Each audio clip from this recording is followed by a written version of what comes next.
ഇതാണ് ജപ്പാൻ പേര. ഇതൊരു നാലെണ്ണുണ്ടായി. ആയിട്ടില്ല പെറുക്കാനാ. ഇതാണ് ജപ്പാൻ പേര. ഇതിപ്പോൾ ഒരു 4 ഉണ്ടായിട്ടുണ്ട്. തുംസം റെഡ്, ഡയമണ്ട് റെഡ്, ജപ്പാൻ പേര. ഉണ്ടാകാതെ ഇത് പെറുക്കാൻ പോവുകയാണ്. അതാണ് വീഡിയോ. ഇത് പെറുക്കിട്ട് കട്ട് ചെയ്തിട്ട് കാണിച്ചത്. പെപ്പർമെൻറ്റ് കാരണമാണ്.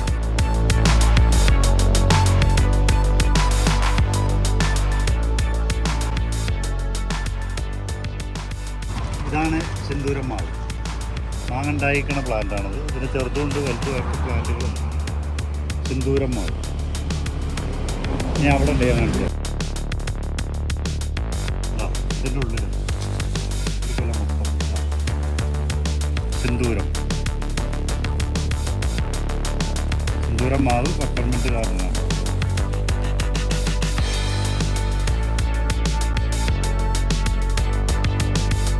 ആൾ സീസൺ ഫുള്ള്. പക്ഷെ മാങ്ങ പോരാ, ഭംഗിക്ക് വേണമെങ്കിൽ വെക്കാം. മാങ്ങ കഴമ്പ് വളരെ കുറവാണ്. ഇഷ്ടംപോലെ മാങ്ങ ഉണ്ടാവും. അത് ചെറിയ കളറിലാണ്. കത്തി വെച്ച് എൻ്റെ ബോൺസായിയാണ്. ഒരു ഭംഗിക്ക് വേണമെങ്കിൽ വെക്കാം. മാങ്ങ വളരെ കഴമ്പ് കുറവാണ്.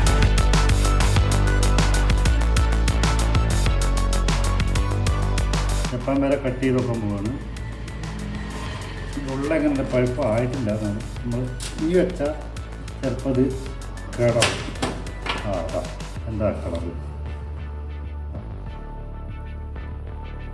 നഞ്ഞി വെച്ചാൽ പുഴു വരും. അതിനെക്കാളും കളറാവും.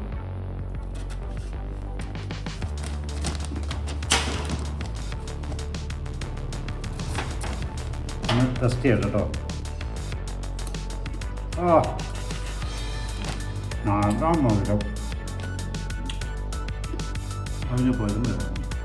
കുരു 2 കൊള്ളുന്ന പറയുന്നുണ്ട്. പക്ഷെ 2 അതൊക്കെ ജനങ്ങൾ നോണ പറയാം.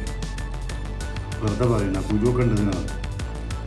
ജപ്പാൻ പേരക്ക് 2 കുരു ഉണ്ടാവുള്ളൂ. സീഡ്ലെസ് അതൊക്കെ വെറുതെ പറയും. കാരണം ഇപ്പം തന്നെ ഞാനൊരു കഷ്ണം എടുത്തപ്പോൾ തന്നെ 3-4 കുരുവറ്റ ആയിട്ടുണ്ട്. കാരണം മറ്റു പേരകളെ അപേക്ഷിച്ച് നല്ല കുരു കുറവാണ്. അത്രേ ഉള്ളൂ.